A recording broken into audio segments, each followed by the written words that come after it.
بسم اللہ الرحمن الرحیم باب المضارب یضارب حجی دی باب کې راته مولوی صاحب د مضارب د مضاربت بیان کی چې مضارب د مضاربت پیسې بل چاله په مضاربت ورکی دا بڅنګي نو دا دویم مضاربت دی نو تر اوسه پورې د اول مضاربت بیان وشو چې رب المال څوک مضارب جوړ کی داغه اوس چې دویم مضاربت چې دغه مضارب بل څوک مضارب جوړ کی پوهیږئ به خبرې اسانه دي وکې دي چې ډېر وشي کا توجه ده کنه ټول بره ګورئ مولوی صاحب یو مضارب دی هغه ته رب المال دا نه دی ویلي چې ته دا د مضاربت پیسې بل چاله په مضاربت ورکه نو مخکې موږ مسله کړې ونی شي کولی ده یو وخت خپل مثل لره متضمن نه وي نه ده ته د مضاربت اجازت کړی چې ته پکې کار کوه دا نه چې بل څوک مضارب جوړ کړي صحیح شو خو که دې مضارب دا پیسې بل چاله په مضاربت ورکړلې نو به امام سے وہی دا سڑے با دا دویم مضارب با زامین جوڑی گی مضارب یار دویم نا دغه اول یہ سب مالا پیسې په مضاربت را کړي دا اجازت نه دی را کړی چې زری دا پیسې بل چاله په مضاربت ورکم دا مسله وشوه ما دا پیسې راواخیستلې د عبدالوهاب له مې په مضاربت باندې ورکړلې نو دا مې د مالک د اجازت نه غیر کار وکړو کنه داسې ده کنه او موږ ویلو کله چې مضارب د رب المال مخالفت وکړي دا بې غصبي او غصب کې خو به تاوان نه راځي اوس امام صاحب رایې دا ده چې نفس دا چې مضارب بل چاله په مضاربت پیسې ورکړي دې باندې زامین لا نه جوړیږي بیا چې د دویم مضارب پکې عمل شروع کو د پیسو کې کاروبار او ګټه نه ده شوې بیا هم لا زامین نه جوړیږي چې کله ګټه وشوله اوس به دا مضارب اول زامین جوړ شي تا ولې هلکه مخالفت وکړو د رب المال د حکم نه رسېږي صاحبین وایي چې څنګه مضارب دویم مضارب له پیسې ورکړي نه زامین نه جوړیږي خو چې دویم مضارب پکې عمل شروع کو زامین شو ګټه شوي یو که نه امام ظفر رحم الله فرمایي او د امام یوسف رحم الله یو روایت هم دی چې د مضارب څنګه پیسې دویم مضارب له ورکړې بس زامین شو عمل یې کړی که نه ګټه کړي یو که صاحبین قول مفتابي دی ګوره یو ده وایي دا د فعل مضاربو کله چې ورکي مضارب المال مال الى غیر بل چاته مضاربتا بمضاربت مانی ولم یأذن له حال لا چی اجازت نہیں کړي د مضارب ته رب المال لم یضمن نو زامین نه جوړیږي دا مضارب بالدفع صرف د پیسو باور کړه ولا بتصرف المضارب الثاني او نه بده معنی چې مضارب الثاني تصرف وکي کله به زامین جوړیږي حتی يربح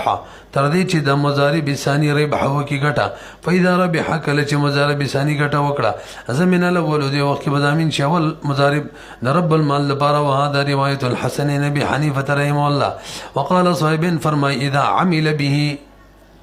کله چې مضارب ثانی عمل بدی مال کې وکي بس ډایرکټ زامین جوړ شو ربح او لم يربح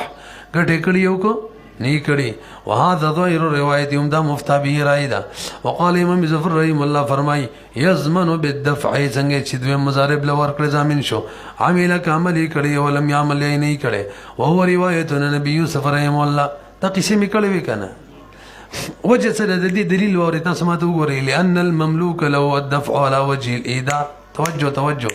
مضارب سره چې کومې پیسې د رب المالي دا خو به طوري ودیعي بل چاته ورکولی شي خو به طوري مضاربت وغیره او د ودیعه پرېښوستل او به طوري مضاربت یې ورکړلی نو مخالفت د رب المالي وکړو که نه او مخالفت سره مخې سره غاصب جوړېږي او غاصب چی زامیني خبرې ګوره ډېره مزیداره ده ګورئ لأن المملوک له ځکه ملک چې د مضارب ته میلاو دی لأن الذي ملک له د څه د وجې نه چې د مضارب مالک دی که نه هغه الدفع على وجه الإيداع هغه دا ده چې ته دفع کولی شي خو په طریقه د ودیعي وهذا الدفع او دا دفع چې کړي دوی مضارب له چې پیسې ورکړي دا خو على وجه المضاربت ده ولهم هذا صاحبینو دلیل واورئ هغه وایي دا دفع چې ده چې پیسې ورکړي له عمل یې پکې نه شروع کړی دا لا ایدا د ودیعه ده که د دې مالک د مضارب دا کولی شي خو چې د دویم مضارب عمل شروع کو اوس ودیعه نه ده ځکه موده عمل نه کوي اوس به دې وخت کې دا اول مضارب څه جوړ شي غاصب ځکه مخالفت د رب المال چوکي غاصب جوړیږي که نه نو زمان به پرې راشي ولو ما د صاحبینو دلیل دا دی چې ان الدفع چې و ایداع دا ودیعه و بشرو کې حقیقت به اعتبار سره ودیعه و انما یتقرر او دا جوړیږي مضبوطیږي کونه للمضاربه وانما يتقرر كونه او مضبوطیږي کېدل د دې دفعي دا يتقرر د پر فاعل شو او مضبوطیږي کېدل د دفعي د مضاربت د پر کله مضاربت د پر جوړیږي بالعمل چې څه وکي نو چې کله د دویم مضارب عمل وکړو اوس د مضاربت د پر شوله اوس مخالفت ثابت شو اوس غاصب جوړ شو او چې لا دویم مضارب عمل نه کړي کنه اسی ور کړی نو هغه پورې لا ودیا دا ودی کې خو اجازه شته مضارب ته چې چاله ورکی هغه پورې غاصب لا نو غاصب کله جوړ شو چې کله د دویم مضارب عمل شروع کو نه رسی پی نو فکان الحال د دویم مضارب د عمل نمخ کې چې کوم حال لې پیسې ور صبرتی دی لا مران ام موقوف دی قبل ود دی عمل نمخ کې څه مطلب عمل بونه کې تشودیا وای عمل بو کې او مضاربت عمل غصب به جوړ شي نو لا کړه خو نه دی کنه نشه موقوف دی حکم نه جاری کوم ولی ابي حنیفه امام صاحب رحم الله فرمایي ما ته وګورئ وای چې کله دویم مضارب لته شي پیسې ور کړل عمل نه دی کړی ودیا دا به چې هغه عمل شروع کو کنه به ابزادا بزعت ویلو کنه چې کارته کا وکټ ټول مال راکوا او د دې مضارب ته اجازه شته د دواړو شته کنه ویلیمو ها چې کله ګټه وشوله او ګټه وز نیمه نیمه شوله اوس نه ودیا جوړه شوله نه ابزادا بلکې اوس تش مضاربت شو او مضاربت مخالفت دی لہذا غصب اوس جوړ شو ولی ابي حنیفه رحم الله ان الدفع قبل العمل د عمل لمخ کې دفع چې ودا ایداوا وبعد او د عمل بس دا ابضادا والفعلان يملكهما او دا دواړه فعلونه مالک د دوړو فعلونو مضارب د دوړه کولې شي نو ضامن کیږي نه به ما په دې دوړو فعلونو ذکر دي معنی خو مالک دی الا انه مگر دوم خبره ده اذا ربح کله چې مضارب ثانی ګټو کی فقط ثبت نو به ثابت شو له د ثانی د بار شرکت فی المال په مال کې فیضمن ضامن به جوړ شي دا رب المال مضارب اول بزامین دی وخت جوړ شي دې په دې مثال شي لکه رب المال د مضاربت پیسې خپل مال سره خلط کی څنګه خلط کی کنه دی وخت کې شرکت را لې کما لو خلطه لکه دا مال د مضاربت خلط کی بغیر د مال د مضاربت سره وهذا اذا كانت المضاربه صحيحه هغه قسم چې وکړو د اختلاف ذکر شوه کوم صورت دی چې مضاربت صحیحه وي توي توجه جی برګوري موږ ویلو چې کله مضاربت فاسد شي به اجاره جوړ شي که خېلمي علم کنه اجاره کې به دا کم مضارب د حیثیت د اجیر د مزدور وي او مضارب بل څوک په اجرت باندې نیولې شي کنه نیولې شي موږ ویل تاجرانو کار دی بل څوک په اجرت باندې په دې قواعد پوه شوي اوس راشي کچري اجاره یې فاسده وا اگر چې ګټه شوی دا به هم ضامن نه جوړيږي ته دا ویل نه جوړيږي په خبره پوه نه شوي ولی اجاره فاسده کې د دویم مضارب خو اجیر دی بھائی او اجیر د دې خو مضارب مالک دی څوک اجرت باندې نیولې شي اگر څه ګټه شوی پوه نه شوي به زنده خبره جوړه شوه خو نه رسیدلې به وګورئ فإن كانت کچری و د مضاربت فاسد لا يضمنه ضامن نه جوړیږي اول مضارب وین عامل الثاني اگر چې عمل ثاني کړي وي لانه اجیر زکه د دویم مضارب خو اجیر دی فيه بد مال کې وله اجر مثل د خواجات مثل ملاويږي نو ملي صاحب شرکت پکې رااله نه دی راغلی او کومنګ پاسانه وایو مضارب اجرت مانی څوک نیولې شي فلا يثبت الشركه ثابت نشو به بدی فعل معنی چې بل ور کړی یا بدی عمل باندې کوم چې مضارب ثانی کولو ثم ذكر في الكتاب يضمن الاول برغوري کتاب کې د ذکر کړي قدرت کې چې دا رب المال مضارب اول ضامن جوړول شي دا یې دی ویلي چې مضارب ثانی جوړول شي کنه خلمو کنه نڅوي ثم ذكر بقدر مولا ذکر کړي په کتاب کې مختصر کې چې ازمنو ضامن بوي اول ولم يذكر الثاني نه ذکر کړي وقيل چاويلي مولي صاحب چې امام صاحب درای موافق بکار د ثاني جوړ نشي صرف او صرف څوک به ضامن جوړي اول اصحابانو درای موافق دواړه دي جوړ شي وجه سره اصل کې مال دی یوسف پیسې امانت را کړلې زی مودع شومه دې ځنه مسله کې لنجه ده به دا پیسې ما عبد الوهاب لودیا کې ور کړلې ما غو مودع کو ابي عبد الوهاب نه پیسې هلاک شولې نو ما مخالفت وکړو کنه چې مودع ته د حق نشته چې بل څه امانت کې دی او ما کې خودلې اوس چې د اصل مالک دی مودع دا به زمان معنا علی مودعی اول نه کنه د بل نه مخستلې شي مودعی ثانی نه نو الته دی صاحب نور ایدار دوړ نه خستلې شي او د امام صاحب رائے دا مدعی اول نشي او مدعی ثانی نه نشي. الته مسله دا ده. نو دلته مضارب امام صاحب مضارب ثانی نه نشي، مضارب اول نه شي. دا صاحبان وي څنګه چې الته د مودان هم مودا والمودان هم دلته نه دوړ نشي. وقيل شویلی ينبغي مناسبه دا ان لا يزمن چې زمين جوړ لکی ثاني عند زمين نشي ثاني عند ابي حنيفه رحمه الله وعندهم دا صاحبان وبن زمان يزمن زمين بجوړي هغه زمين کیږي بس ثاني هم بنان دا مسله بنا د علی اختلافهم دا اختلاف بنا دی په اختلاف د امامانو فی موضع الموضع کې چې کوم دی. وقيل شاله بل خبره کړی دا چې دلته امام سبم د صاحبانو بشان قول کوي مضارب اول مزامین جوړل شي خيار دی وته ثاني. وقيل رب المال چې بالخيار ان شاء زمن الاول کا شي زامین دی جوړ کې اول مضارب او ان شاء زمن الثاني بالاجماع. دلته اجماع ده او المشهور ومشهور مذهب هم دا دی هم دا راي مفتى بهم ده. وهذا عندهم ظاهر صاحبانو په زمانه خو ظاهر ده خو مو دول مدام باندې قياس کوي تم دواړه زامین جوړول شي دلته. وکذا عنده د امام صاحب باندې زمده سدا وجه الفرق وجه سره چلته امام صاحب مودا والمودا چې دی ادویم مودا هغه زمين نشي جوړولې او دلته مضارب ثاني جوړولې شي. درسې په د دویم رای موافق یادوم اول رای خو د غیب شان و د دویم رای چې د امام صاحب ده دغه فرق څه دی. ولې صاحب الته دویم مودا ځکه زمين نشي جوړېدل امام صاحب وې زمين نشي جوړولې ځکه چې د دویم مودا دا مال ایخی نو مودعی اول لپاره ایخی هغه ته پکې د ذاتی ګټه مټه نه نه باغ باندې زمان را وصل صحیح نه دی. او دلته د دویم مضارب چې کار کوي دی کې ګټه د دم د نزان لکار کوي نو د باندې به زمان راولو پوه نه شوي فرق شو کنه. الته دویم موضع شی د مودعی اول لپاره ایخی دی خپل فائدې پکې نشته او دلته د مضارب ثانی فائدہ شته. نو امام صاحب کوم دویم روایت دی هغه د موضع والموضع سره دا فرق دی. ګوره وجد فرق دادا له وجه الفرق له د امام صاحب د بار دي مسله موضع والموضع کې بين هذه ما بين دي مسله کې او بين موضع الموضع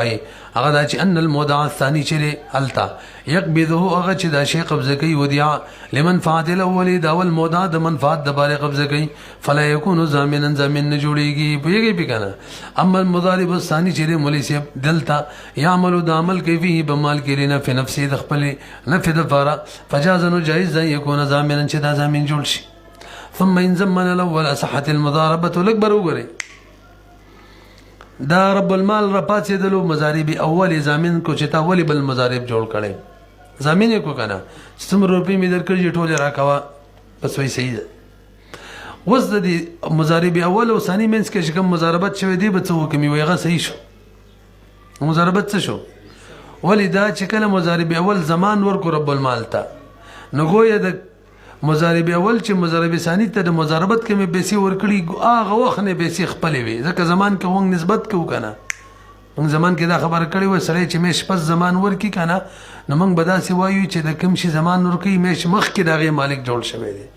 ما د یوسف نه کتاب پټ کړو کنه نن 1 تاریخ باندې به میرانه هلاک شو او به مې 32 تاریخ پیسې ورکړې نه دا د سیده لکه زه 1 تاریخ نه مالک جوړ شوی و زمان مې ورکو.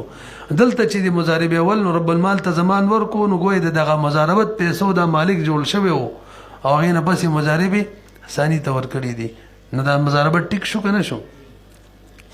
ثم ان زمن الاول چې کله رب المال زمين جوړ کو اول مضارب صحت المضاربه او مضاربت صحیح شو بین الاول فما بین د مضارب اول او ما بین د ثانی کې وکانه ربح دا کوم ګټه چې د بینهما د دوړو ترمنځ چې مضاربت صحیح ده او مضاربت صحیح کې قانون دی چې څنګه معاهده کړی هغه موافق بغټه تقسیمیږي.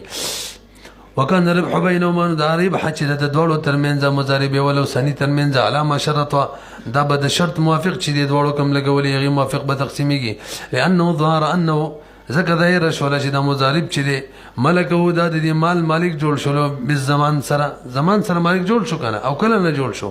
من حين خالف کله نه چې مخالفت کړي دی بل ورکولې بالدفع الى غیره چې ورکولې بل لا على وجه الذي نپاغه طریقې ورکولې رضی به چې باغی من رب المال مالک راضي او باغه طریقې خو نه ورکړي کنه هغه دې نه راضي نو مخالفت چې کله وکولند دا هغه وخت مالک شو. فصار كما اذا دفع مال نفسه دا د سلمړه لکه خپل پیسې دوی مضارب لور کړی دي مضاربت به ټیک نو. وان زمن الثاني توجه جی. او که رب المال را پاسېدو نو دویم مضارب یې ضامن جوړ کړ زما پیسې راکوه. نو دویم مضارب چې څومره پیسو ضامن جوړ شو مضارب اول نه بېوالي بهی ستا په وجه تا خو ما سره عقد کړی او ما زما باندې زمان رالی او عقد په وجه چا باندې زمان راشي که نه هغه به د بل نالي به ګورئ. وتصح کوم دی وان زمن الثاني رجع دا مضارب ثاني به رجوع کوي په اول باندې بالعقد بسبب العقد عقد په وجه لانه ځکه مضارب ثاني عامل د عمل کولو کما فی المودع لکه دا مسله په مودع کې هم ده چې مودع ثاني نه مودع پیسې والی نو مودع ثاني به واپس د چا نه علي مودع اول نه. ولانه بل وجه دا د مولي صاحب دا دویم مضارب خو دوکه شو غریب هغه د څه پته و چې دا پردی پیسې دي او هغه ته اجازه نه دی ورکړی مال یې راکوي. دوکه ولا چا ورکړي مضارب اول او تاوان پرالی نو چا چې دوکه ورکړي هغه نه بیري فکأنه ضمنه وګوئ چې ضامن یې جوړ کو څه مې پرېښودل کوم دغه دی ولانه مضارب ثاني چې مغرور د دوکه ملاو شوی من جهته د جهت د اول مضارب نه فی ضمن العقد ملاو شوی ده په ضمن د عقد کې مخکې رستو نه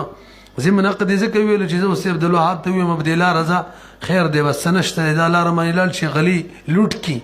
د تاوان مانه نه شي اخیستلی ځکه ده ته ما دوکه ورکړه عبدالله رضا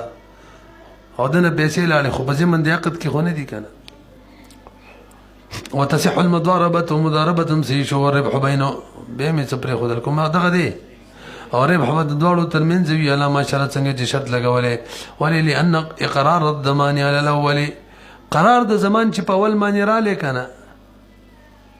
فکأنه ضمنه ابتداء دا داسې شو لکه چې رستو چې د باندې کوم زمان رالی رستو زمان خو رستو ورکوي نو ګویې چې زمان یې اول وخت کې ورکړی و اول وخت نه څه مالک جوړ شوی لأن اقرار دی لکه که قرار دی که نه او کنه علی به غلط لیکل یار لأن قرار الضمان ځکه قرار د زمان په اول باندې لأن قرار الزمان على الاول لکه مبتدا او اسم او خبر دی کا ځکه قرار د زمان چې دی على الاول په اول باندې رالی بي نو هغه د دې اصل مال سم شو مالکم شو دا خبر دی فکأنه گویا رب المال چې دی ضمنه ابتداء هغه ایک تاریخ نظامین جوړ کړی دی او مال دغه ملک جوړ کړی ويطيب الربح دا کومه ګټه چې وشوله که نه د دې مضارب اول او د مضارب ثاني د مضاربت ترمنځ هغه ټیک د مضارب ثاني له ټیک د ځکه خپل عمل باندې کړی ده ولا يطيب للاعلى البته مضارب اول له ګټه ټیک نه ده نه رسې په ملک دی خو نقصان هم پکې دی ځکه کې یو طرف ته وګورو خپل مال یې ورکړی مضارب ثاني ته ځکه ضامن جوړ شوی بل طرف ته وګورو چې کله د مال بل له ورکول هغې پورې خو لا زمان نه ورکړی نو ملک یې نه خپل نه دی پردی ورکړی خو بس پیدا شو که نه دا د صدقه کې دا ګټه ولا یطیبو البته دا ربح چې نه ده ښه نه ده للاعلی د مضارب اول لپاره لأن الاسفله ځکه مضارب ثاني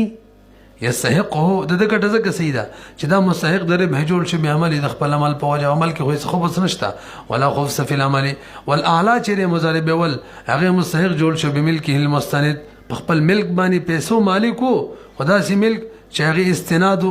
مستند سند یو به اداء الزمان یعنی منسوب کېدلی اداء زمان پورې منسوب کېدلی اداء زمان ته نو فلا یاران نوې خبث نو خالی نشو د نوعی خبث نه منسوب کېدلی اداء زمان د څه مطلب یې څو پورې زمان نو هغه پورې مالک نو زمان چې ادا شو له مالک شو د خور کړي زمان نه مخکې دي دغه طریقې سره به خبث هم رالی قال قدري مولا فرمایي و اذا دفع الي رب المال مضاربه بالنصف واذن لو لكبر ورجي کچره رب المال مضارب ته ویل چې لکه د مضاربت پیسې بل چاله په مضاربت ورکول شي به خو ورکول شي کنه خجي به د سی وشو چې د مضارب اول مضارب ثاني ته په سلس ورکړلې په سلس چې دا روپۍ درواله ګټه کوله دوی سیستا څلور د دوی سی به منګل راکې یوې ستاله ویږي کنه بس ټیک د چې کومه ګټه وشوله یوې سبب کې رب المال ثاني ورکې او باقي به د دې دواړو شي څنګه طریقې د خپل را روانې دي ګورئ او دا د فاکل چې ورکی الیه د مضارب ته رب المال مضاربه بالنصف دغه دې کنه پورا خبر میں نے دکڑ یار واذن له بيد فويل غيره فتفوا بالثلث وقد تصرف الثاني وربح فان كان رب المال رب المال مضارب ته پیسې ورکړي په نیمه ګټه، نیمه به تالي نیمه به مال راکې. او مضارب ثانی را پاتېږي، مضارب اول دای مضارب ثانی له ورکي په ثلث باندې چې درې میسه تاله دوه منګله راکوه، نو 6,000 روپۍ وګټلې. 6,000 روپۍ کې ثلث څومره 2,000 ابر مضارب ثانی ته ورکي، باقي څو پاتې شولې 4,000. او مالک ورته ویلي نیمه ګټه به مال راکې، نیمه ګټه د مجموعې څومره ده 3,000 هغه ورکي. نور صورتونه کې ذکر کړي ګورئ. وإذا دفع کله چې ورکي الیه مضارب ته رب المال مضاربت کې پیسې ورکي بالنصف فنیما واذن له د اجازه مرته وکي به يدفعه چې ورکول شي لا غیره تم فدفعه بيد مضارب ثاني ورکي بسلس باندې وقد تصرف مضارب اول یار مضارب ثاني له ورکي وما بسلس باندې وقد تصرف الثاني او به تصرف هم کې ثاني کړي اور به حوګټ هم کې کړي وي نو سره شي فإن كان رب المال کچره رب المال ورته ویلي د صورت چې ما جوړ کړم د ذکر کړي چې کومه ګټه وشول نه به مال راکې، مجموعه ګټه به مال راکې. فإن كان کچره رب المال قال له دی مضارب اول ته ویلو على ان ما رزق الله هغه چې الله رزق موږ تراکي فهو بيننا نصفان زما استاد من زبنیم نیم وی د دې صورت کې فلرب المال النصف رب المال ته څومره ملاو شو وللمضارب الثاني الثلث 2,000 پشپاګو کې وللمضارب الاولي الثلث په خبره پوه شولې وجه څه ده مضارب اول خو د رب المال په اجازت باندې مضارب ثاني ته ورکړي نو د ټولو ګټه ټیک شوله لأن الدفع إلى الثاني زكا مضارب ثاني توركول مضاربة د فرقت صحة خسيوة ولي سيوة لوجود الأمر زكا موجود أمر به بل دفع باندي من جهة المالك مالك ده تربا ورب المال شرط لنفسه نصف جميع ما رزق او رب المال شرطم لګولیو د ځان د پاره چې نصف جميع ما رزق چې کوم رزق ملاويږي نیم به کې ماته ملاويږي نو فلم يبقى للاول اول ته پاتې نشو مگر صرف نسب رب المال ته ورکی نسب اول مضارب ته پاتې شو او د شرط لګولې د ثاني سره چې طالب په کې 16,000 کو مجموعه نه نشپک زره کې 3,000 رب المال ته او 3,000 چاته پاتې شولې مضارب اول ته او د رب مضارب ثاني ته ویلي دي چې طالب په کې 16,000 کو مغتوري 2,000 دي کنه دې خپل نبی ول ورکی وګورئ فلم يبقى للاول مضارب اول تباد نشولي مگر نصف فينصرف وتصرفه د چکم تصرف کړي دي چې مضارب ثاني ته ویلي سلس بدر کومه د تصرف باولي الى نصيبهم د نسب ته د کوم یې سره دینه بروالو دي 3,000 نه 2,000 وقد تغری کنه وقد جعل من ذلك او ذكر زولي ودغه خپل یسینه بقدر ثلث جميل بقدر ثلث الجميل طول مال ثلث چانه بارا ثاني د پاره فيكون له دغه ثلث دا ټول مال باله د ثاني د پاره شي فلم يبقى باقي په پاتې نشي مگر سدس البته دلته ګټه ټول د پاره سیدا ويطيب لهما دوړو مضاربين ته دا ګټه سیدا لان فعل الثاني ذکر د دویم مضارب چې کوم اول کولو کنه عمل کولو دویم مضارب دا د سیولکه چې اول کولو دویم مضارب چې عمل کولو د سیولکه نو هغه تم ګټه ټیک شو اول تم ټیک شو د دې مثال شو لکه دا حساب مال کپڑے را کی دار له وګنده په 2 درهم او زی عبد الوهاب لور کمال کدا وګنده په روپۍ درهم باندې نه د 1 روپۍ وګنده له او د حساب نه 2 والے مو بغل ور کوم ماته پاتې شي استاد داسې کوي کنه شاګردانو له ور کوي په چکل راضي وي خپي غاک وګورئ لأن فعل الثاني ذکر دویم مضارب فعل چې واقع للاول دا د سې لکه چاول کړي دی واقع اول لپاره واقع دی کمن استوجرا لکه هغه کس چې اجرت کې ونی ولې شي على خياطه ثوب پګندلو د کپړې به درهم په یو درهم فاستاجر غیره دغه ټیلر بل څوک به اجرت ونی سي عليه په عمل دغه خیاطت بنصف درهم باندې یو درهم به اصل مالک نوالي نیم بزان لنیم بابل لور کی وان كان قال له على ان لکبر وګوري کده سی ورته ویلی وي چې دا روپۍ رب المال ورته ویلی دا روپۍ درواله تا ته چې کومه ګټه رااله هغه کې نیم استانی مزما او دا می اجازه دی بل په مضاربت ورکول شي ما عبد الوهاب لور کړی شپږ بنی مبانی عبد الوهاب بسل سمانی شپږ زر روپۍ وګټلې 2,000 باغله ورکم بقیا څو پاتې شولې څلور هغه کې به نیم 2000 رب المال تاو نیم چې کوم 2000 دي دا به ما ته پاتې شي، نو هر یو ته به څومره شي؟ سلسل. وګورئ وان کان کچریو رب المال قال ویلیو له مضارب اول ته على ان ما رزقك الله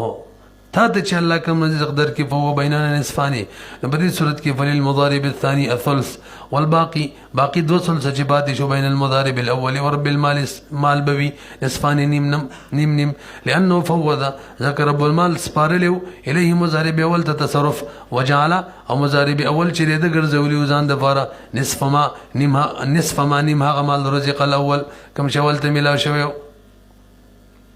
دا غره کنه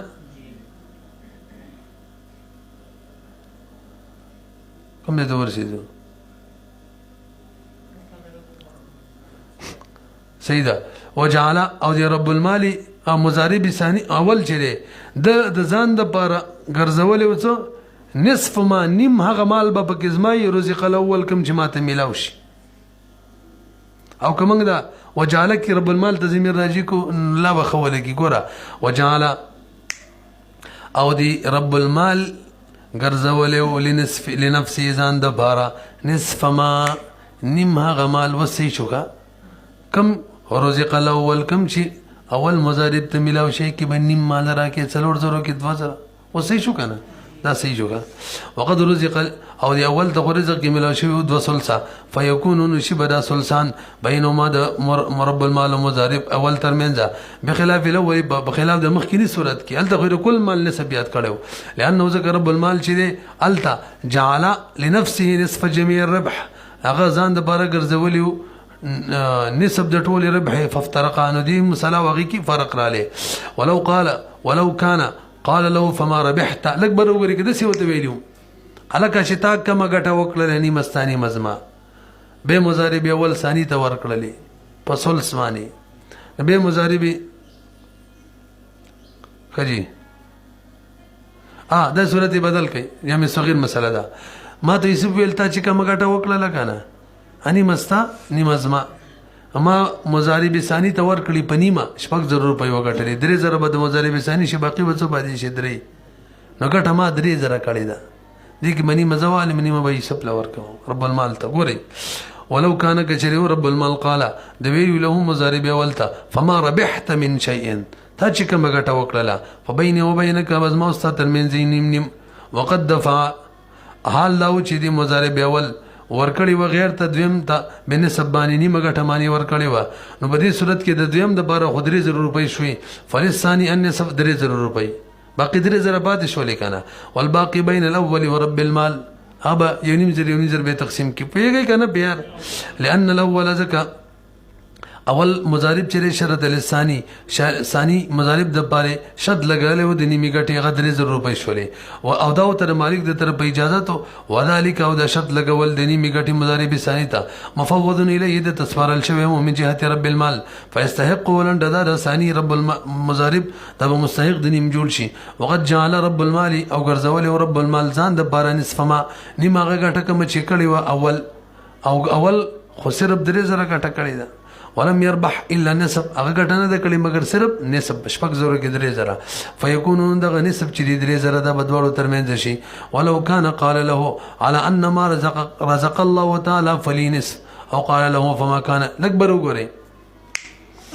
ما ته یوسف پیسې راکړې دي چې کوم ګټه وکړه نی مستانی مزما او دا می اجازه دی بل چاله ورکول شي ما دی عبد الوهاب ته ور کړه کوم ګټه وکړه نی مستانی مزما شپږ 0 روپۍ وګټلې 3000 روپۍ عبد الوهاب ته ملاو شي باقي 3000 به ما ته ملاو شي ټول زره بل مال ته ور کما ته به سم باتی نشي د دې د مثال شو لکه حساب مال کپڑا راکړي په یو درهم وګنډه او ما عبد الوهاب لور کړ په یو درهم وګنډه نو زه به یو درهم د حساب نواله ما به عبد الوهاب لور کما ته به سم باتی نشي پوه شوي به بيخي آسان دی ګوره ولو کان کچریو د رب المال قال له مضارب ته ویلو الا ان ما رزق الله پدې شرط پیسې درکو م چې هغه پیسې چې رزق الله درکې مونږ ته الله رزق راکې نو فلی نصفونیم بمالای مونږ ته بدی مال کې الله رزق راکې کنیم بمالای د کل مال ربح کنیم زما او قال يدي رب المال له مضارب د دې ویلو فما كان من فضل هغه چې کوم ګټه راشي فبینی وبینک زما او ستا ترمنځ به نیم نیمه ګورې د کل مال ګټه. وقد دفع حال دا چې د مضارب اول دا پیسې ورکړي وي لا خربل ته مضاربت باندې بالنسب هغه به نیمه ورکړي وي. په دې صورت کې فلی رب المال رب المال ته به نسب ملاو شي وللمضارب الثاني نسب ملاو شي ولا شيء للمضارب الاول ته به څه نه ملاويږي لانه ذکر رب المال چې جعل نفسه نصف مطلق الفضل. داسې ده که نه ځان ګرځولي ځان د باره نیم د مکملې ګټې. نو دی مضارب اول چې کوم شرط لګولی دی چې هلکه مضارب ثاني نیمه ګټه به در کوم دا به ټوله د دې حصې ته راوړي دغسې فینصرف وا به وړي شرط د اول مضارب النصف د نیم شرط یې چې لګولی للثاني مضارب دپاره چاته به ووړي الى جميع نصیبه ټول حصې د مضارب اول ته فیکون نو دا نصب چې دا به د ثاني دپاره شي بشرط په وجه باندې ویخرج الاول اول مضارب به وځي بغیر شیء اسم ورته میلاو نه شي تشې خوټې به ورته میلاو شي کمن استوجره لکه کمن استوجره لکه یو سړی په اجرت باندې ونیول شو یو ټیلر لیخیط ثوبا چې هغه کپړې وګنډي بدرهمن باندې فاستاجر دغه ټیلر بل کس ونیولو غیره بل کس لیخیط او چې دغه کپړې وګنډي بمثل په دغه یو درهم باندې څه مته نه میلاویږي. وان شرط مضارب الثاني ثلثي الربح لږ به وګورئ حساب ماله پیسې راکړې دا درواله نیمه ګټه د مجموعه نیمه ګټه ستا نیمه زما ما ویل صحیح ده ماله اجازت هم راکړو بل ورکولی شي. ما عبدالوهاب ته ویل دا پیسې درواله 6,000 کې 4,000 ستا 2 حصې یوه ماله راکړه 6,000 روپۍ وګټلې. مضارب رب المال ته خو به نیمه ورکړې 3,000 او در مضارب ثاني 100 روپۍ جوړېږي 4,000 2,000 دي 6,000 کې نو هغه بقیه 3,000 به ورکړم او زر به پسې د ژبه هم ورکړم. اوس که مزیدار شو نه پوهېږي دې کې دا ټپه ویلی شوی دی یار مې د کوټې سوداګر دی او تشې خوټې وړي تشې راوړي نه دلته وایي بسې خوټې هم پرېښودلې. وان شرط للمضارب الثاني که شرط یې ښیي مضارب ثاني دپاره د مضارب اول ثلثي ربح چې هلکه 4,000 په شپږو کې تعالی 3,000 کې 2,000 تعالی نو فلرب المال دپاره به نصف وي مضارب ثاني دپاره به ام نصف وي ویضمن زامن به جوړ شي مضارب اول للثاني دپاره سدس الربح شپږم حصه د ربح فی مال خپل مال جب نه به ورکوي لانه ځکه دا مضارب اول چې شرط یې لګولی او ثاني دپاره شیان دی وشي هو مستحق داسې شي شرط یې لګولی چې هغه واجب دی حق دی د رب المال 6,000 کې 4,000 هغه ته ویلي دي که نه نو 4,000 کې دا 1,000 روپۍ چې دي دا خو د رب مالي سره 2 خو یې ورکړي خو 1,000 هم دي که نه نو پردی مال څوک چاله ورکولی شي نو خپل جب نه ورکه هغه ته خپلې روپۍ رب المال ته برابر یې کوئ 3,000 هغه له ورکه او د بل د جب نه ورکه لانه رب المال اول چې مضارب اول شرط د شرط لګولې ثاني مضارب دپاره شاین د 1,000 روپو 6,000 کې 1,000 هو مستحق لرب المال چې هغه اصل کې د چا دي رب المال دي ځکه د رب المال څه ویلو چې نیمه ګټه به راکړې نو 2,000 خو ته میلاو شوي که نه دا 1,000 روپۍ د هغه دي او د هغه دپاره شرط د بل لپاره مضارب ثاني دپاره شرط لګولی دی. فلم ينفذ نه بنافذېږي په حق د رب المال کې لما فيه من الابطال ځکه دی که خو د هغه حق باطلېږي لکن تسمیه خو ټیک دا خو صحیح دی چې هلکه 2 حصې به رب المال مضارب ثاني ته ورکوي في نفسها صحیح ده لکون المسمى معلوم ځکه مسمى معلومه ده في عقد په یو وخت کې یملکه چې سړی مالک هم لري هر عقد چې سړی مالک او تسمیه وکړي تسمیه له به اعتباري وقد زمن او دار مضارب اول ضامن جوړ شوی له ثاني دپاره د سلامتیا د 200 دلته خو ته نیم میلاو شو نیم خو رب المال ویوړو فیلزمو لازم بشي وفا به په دغه روپو باندې چې هلکه دا ورته برابر یې که بما زمینه ولانه دا مضارب اول چې دی غره د دوکه ورکړې ده یار ثاني ته چې تا ته به څه 200 میلاویږي هلته الټه بل سره د نیم باندې خبره کړې او په ضمن د عقد کې د موږ ویل په ضمن د عقد کې چې څوک چاله دوکه ورکړي نو تاوان پرې راځي که نه وګورئ ولانه غره د مضارب اول د دوکه ثاني ته ورکړي فی ضمن العقد وهو سبب الرجوع همدقه سبب د رجوع دی مضارب ثاني رجوع کولی شي په اول باندې فلهذا دغه وجه د یرجع رجوع به کوي ثاني علیه په اول باندې وهو نذیر من د دې مثال لسې دی یو هغه کس استوجره چې اجرت کې ونیولی شي لخیاط د ثوب د کپړې د ګنډلو په 1 درهم فدفعه الى من دای بل ورکی کنه من یخیته دغه دی که نه ستاسو جو کتاب کې هم داسې دی بدرهمین راغلی ونسفین څه شته که نه او که نه یار مونږ باندې شی وران کو سهو کې به شته دی خو دې دا غر کې مونږ څه حساب دی په یو نیم باندې فدفعو الی من دا یې ورکړي هغه چا ته یخیتو چې هغې وګنډي په څو خدلته نصفین دی اوله کې نشته صحیح ده ونذیر من استوجره هغه ټیلر چې ونیولی شي د خیاطة ثوب دپاره بدرهمین فدفعه بی دا ورکړي الی من بل ټیلر ته چې هغه به دا ګنډي بدرهمین ونصفین دلته ورسره ټکه نشته ویلې کوي ښه نو د معنې دا نسب د جبر رالی وی